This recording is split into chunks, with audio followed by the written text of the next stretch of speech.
1999 സോണിയാഗാന്ധിയുടെ നേതൃത്വത്തെ എതിർത്തുകൊണ്ടാണ് ശരത് പവാർ കോൺഗ്രസ് വിട്ട് NCP രൂപീകരിക്കുന്നത്. എന്നാൽ കാലം മാറിയപ്പോൾ ഫാസിസ്റ്റ് രാഷ്ട്രീയത്തിനെതിരായ പോരാട്ടത്തിൽ ഇന്ത്യ സഖ്യത്തിന്റെ മുൻനിരയിൽ ഇരുവരും ഒപ്പത്തിനൊപ്പമുണ്ട്. NCPക്കുള്ളിൽ വീണ്ടും ഒരു പിളർപ്പുണ്ടായാൽ അത് മതേതര വോട്ടുകൾ ഭിന്നിക്കാൻ കാരണമാകും എന്ന് സോണിയാഗാന്ധി കൃത്യമായിട്ട് മനസ്സിലാക്കുന്നുണ്ട്.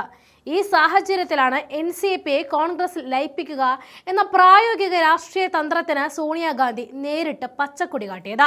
ഇത് പ്രതിസന്ധിയിലായ പവാർ പക്ഷത്തിന് വലിയൊരു രാഷ്ട്രീയ ഊർജം നൽകുകയാണ്. കഴിഞ്ഞ ലോക്സഭാ തെരഞ്ഞെടുപ്പ് തെളിയിച്ചത് ഒന്ന് മാത്രമാണ്: മഹാരാഷ്ട്രയിൽ കോൺഗ്രസിന് ഇപ്പോഴും ശക്തമായ അടിത്തറയുണ്ട്.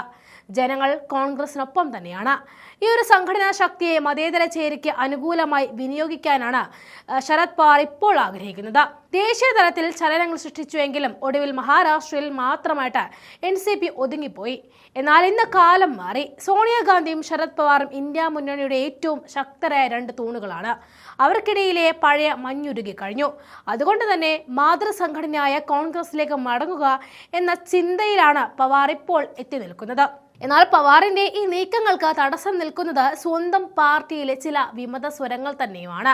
ഏതാനും വർഷങ്ങൾക്ക് മുൻപ് അനന്തരവൻ അജിത് പവാറും കൂട്ടരും പാർട്ടി പിളർത്തി BJP ശിവസേന സഖ്യ സർക്കാരിന്റെ ഭാഗമായത് ശരത് പവാറിന് കനത്ത തിരിച്ചടിയായിരുന്നു. നിലവിൽ അംഗബലവും ആൾബലവും കുറഞ്ഞ അവസ്ഥയിലാണ് പവാർ പക്ഷമുള്ളത്. NCPക്ക് പാർലമെന്റിൽ ആകെ 10 അംഗങ്ങളാണുള്ളത്. രാജ്യസഭയിൽ 2ഉം ലോക്സഭയിൽ 8ഉം. ഇതിൽ 6 MPമാർ ഏക്നാഥ് ഷിൻഡെയോടെ ശിവസേനയ്ക്കൊപ്പം പോകണമെന്നോ അല്ലെങ്കിൽ NDA പക്ഷത്തിലേക്ക് മാറണമെന്നോ ആവശ്യപ്പെട്ട് പവാറിന് മേൽ സമ്മർദ്ദം ചെലുത്തുകയാണ്. 3 വർഷം മുൻപുണ്ടായ പിളർപ്പിന്റെ ആഘാതത്തിൽ നിന്നും ഇനിയും മുക്തമാകാത്ത NCPക്ക് മറ്റൊരു പിളർപ്പ് കൂടി താങ്ങാൻ കഴിയില്ല എന്ന് ഈ വിമതർക്ക് നന്നായി അറിയാം. 2 പ്രധാന വാഗ്ദാനങ്ങളാണ് ഈ വിമതർ പവാറിന് മുന്നിൽ വെച്ചിരിക്കുന്നത്.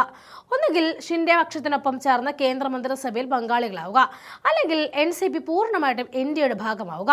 എന്നാൽ ഫാസിസ്റ്റ് ശക്തികളോട് വിട്ടുവീഴ്ചയില്ലാത്ത നിലപാട് സ്വീകരിക്കുന്ന ശരത് പവാർ ഈ 2 ആവശ്യങ്ങളും പൂർണ്ണമായിട്ടും തള്ളിക്കളഞ്ഞിരിക്കുകയാണ്. കോൺഗ്രസിൽ ലയിക്കുക എന്ന ഉറച്ച തീരുമാനത്തിലാണ് അദ്ദേഹമുള്ളത്.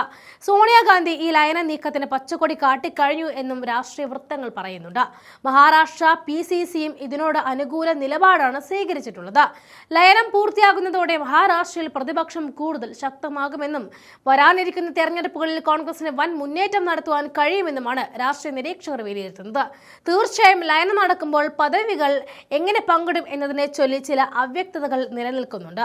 മഹാരാഷ്ട്ര PCC അധ്യക്ഷ പദവി, ദേശീയ പ്രവർത്തക സമിതിയിൽ പവാർ നിർദ്ദേശിക്കുന്നവർക്ക് അംഗത്വം, മകൾ സുപ്രിയ സുലെക്ക് ദേശീയ തലത്തിൽ സുപ്രധാന പദവി എന്നിവ പവാർ മുന്നോട്ട് വെച്ചതായിട്ടാണ് സൂചനകൾ. ഇത് കോൺഗ്രസിനുള്ളിൽ പുതിയ തർക്കങ്ങൾക്ക് വഴി തിരിച്ചുവിടുമോ എന്ന ചെറിയ ആശങ്ക ഹൈക്കമാൻഡിനുണ്ട് താനും.